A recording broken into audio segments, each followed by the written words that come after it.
নমস্কার, আমার গল্প পাঠ আসরে আপনাকে স্বাগত জানাচ্ছি। আজ 15ই আগস্ট, কিশোর কবি সুকান্ত ভট্টাচার্যর জন্মদিবস।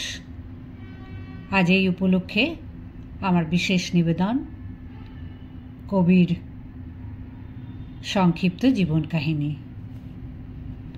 বিশ্ব সাহিত্যের ইতিহাসে জন্ম হয়েছে বেশ কয়েকজন কিশোর প্রতিভার, যারা কিশোরকালেই যথেষ্ট মুনশিয়ানার পরিচয় দিয়েছেন। কাব্য অথবা উপন্যাস রচনার ক্ষেত্রে যে কোনো কারণেই হোক, তাদের জীবনদীপ অকালে নির্বাপিত হয়েছে। শুধু স্মৃতি আর স্মৃতির অনুবর্তন থেকে গেছে। বাংলা সাহিত্যে এমনই এক শক্তিশালী সাহিত্যিকের আবির্ভাব হয়েছিল। তিনি হলেন কিশোর কবি সুকান্ত ভট্টাচার্য।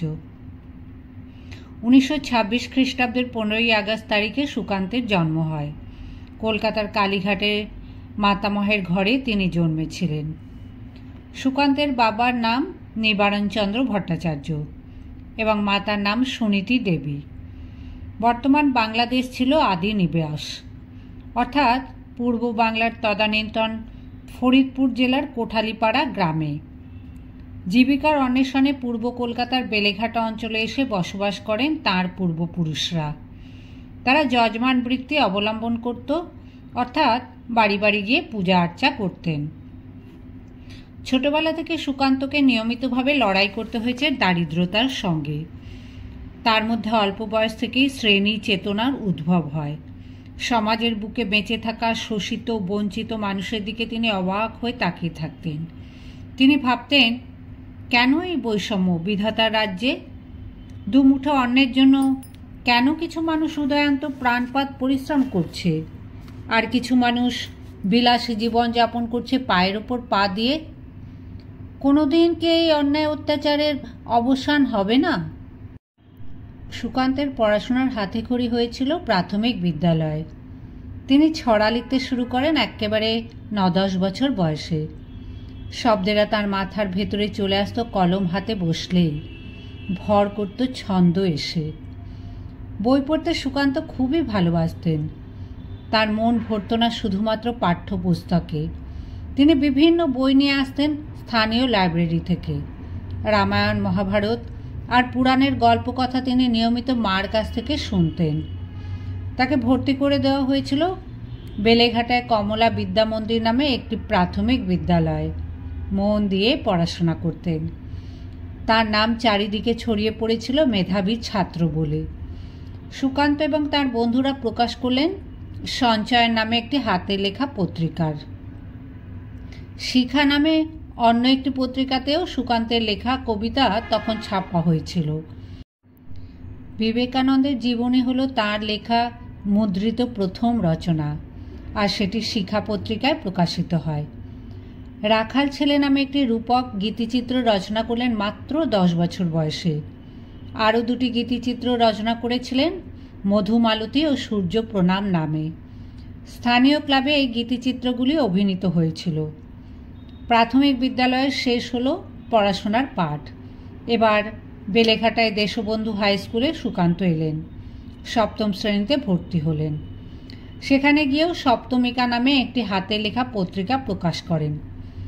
সপ্তমিকা পত্রিকায় উৎসাহ সহকারে 7ম শ্রেণীর ছাত্ররা কবিতা, রম্যরচনা, ভ্রমণ কাহিনী, গল্প প্রভৃতি পাঠাতেন। সম্পাদনার গুরুদায়িত্ব পালন করতে হতো সুকান্তকে। সেই বয়সেই তিনি ছিলেন এক নির্মোহ বিচারক। বন্ধুবান্ধবদের কবিতা বা অন্যান্য লেখা ও সাহিত্যিক গুণমানযুক্ত না হলে ছাড়তেন না। সুকান্তের মধ্যে ছাইচাপা আগুন আছে শিক্ষকেরা বুঝতে পেরেছিলেন। সুকান্ত একদিন বিখ্যাত মানুষ হয়ে উঠবেন ভালোভাবে লালিত পালিত হলে। কমিউনিস্ট পার্টির সঙ্গে এরই মধ্যে সুকান্ত যোগাযোগ করলেন। তাকে আকৃষ্ট করল এই দলের সাম্যবাদী ভাবনা চিন্তা। তিনি কমিউনিস্ট পার্টিতে যোগ দিলেন শোষণহীন সমাজ গড়ার স্বপ্নে। সুকান্ত খুব উৎসাহী ছিলেন নানা ধরনের সমাজ সেবামূলক কাজে। ছোট ছোট ছেলে মেয়েদের কোচিং ক্লাস খুলে পড়াতে শুরু করলেন। দ্বিতীয় বিশ্বযুদ্ধের সময় যুদ্ধের বিরুদ্ধে গান লিখেছিলেন। সকলকে সচেতন করার চেষ্টা করেছিলেন সেই গানের মাধ্যমে। তাকে নিয়মিতভাবে পার্টির কাগজ বিক্রি করতে হতো। তাকে নানা ধরনের অনভিপ্রেত সমস্যার সম্মুখীন হতে হয় এই কাগজ বিক্রি করার সময়। তা সত্ত্বেও তিনি কিন্তু পিছিয়ে আসেননি। তখন ভারতবর্ষ পরাধীন, বৈষম্যমূলক আচরণ করা হচ্ছে প্রতি মুহূর্তে দেশবাসীর সাথে। সুকান্ত রুখে দাঁড়ালেন ব্রিটিশ সরকারের শোষণের বিরুদ্ধে। পরাধীন ভারতের সাধারণ মানুষের দুঃখ দুর্দশা প্রত্যক্ষ করে লিখলেন, অবাক পৃথিবী, অবাক করলে তুমি, জন্মেই দেখি যুদ্ধ, স্বদেশ ভূমি, এদেশে জন্মে পদাঘাতই শুধু পেলাম। অবাক পৃথিবী, সেলাম তোমাকে সেলাম। দেখা দিল 50-এর মন্বন্তর, যা সৃষ্টি হয়েছে মানুষ দ্বারাই। উদাসীন হয়ে বসে থাকলো ব্রিটিশ সরকার। হাজার হাজার মানুষের মৃত্যু হয় মন্বন্তরের আক্রমণে। গৃহচ্যুত হলেন লক্ষ লক্ষ মানুষ। দুমুঠো ভাত ও ফ্যানের জন্য কত মানুষকে শহরে দাঁড়িয়ে শোনা গেল আর্তনাদ করতে। এই সময় আবার গর্জন করে উঠল সুকান্তের কলম। তিনি ব্রিটিশ সরকারের মানব বিরোধী নীতিকে সমালোচনা করে লিখলেন, সমরে মালিক, সন্ধে মজুদদার, ভোরের প্রাসাদে জমা হলো কত মৃত মানুষের হাড়, হিসেব দিবি কি তার? আদিম হিংস্র মানবিকতার যদি আমি কেউ হই, স্বজন হারানো শ্মশানে তোরে চিতা আমি তুলবই। এই জাতীয় আগ্রাসী রচনা করেন। পাঠকরা চমকিত হলেন।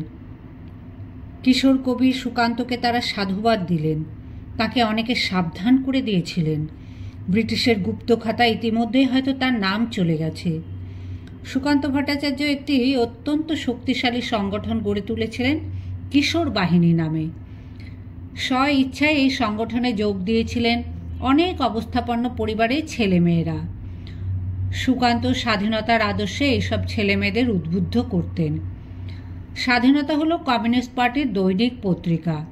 কিশোর সভা নামে এই পত্রিকায় একটা আলাদা বিভাগ ছিল।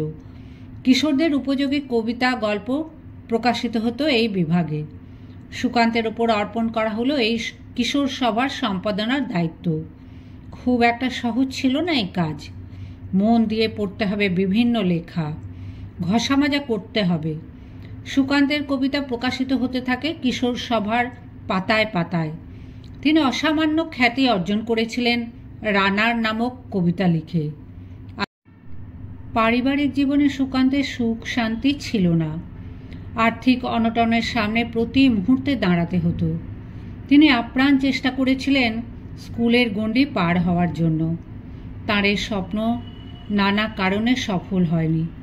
তাকে প্রবেশিকা পরীক্ষায় উত্তীর্ণ বলে ঘোষণা করা হলো না, কারণ তিনি অঙ্কে কম নম্বর পেয়েছিলেন। সাংসারিক যন্ত্রণায় তখন তাকে জর্জরিত হতে হচ্ছে। শরীরটাও বিশেষ ভালো নেই, তবু সমানে বয়ে চলেছে লেখনী। যাদবপুর টিবি হাসপাতালে ভর্তি হলেন টিবি রোগে আক্রান্ত হওয়ার জন্য। তাঁর লেখা শেষ কবিতা ছাড়পত্র তখন ছাপা হচ্ছে। এই বইটি ছাপার অক্ষরে তিনি দেখে যেতে পারেননি। সেটি তাঁর দুর্ভাগ্য। 1947 সালে 13ই মে কিশোর কবি দূর আকাশের তারা হয়ে গেলেন। মাত্র 21 বছর বয়সে তার মৃত্যু হয়। সারা পৃথিবীর ইতিহাসে সোনার অক্ষরে লেখা থাকবে তার নাম।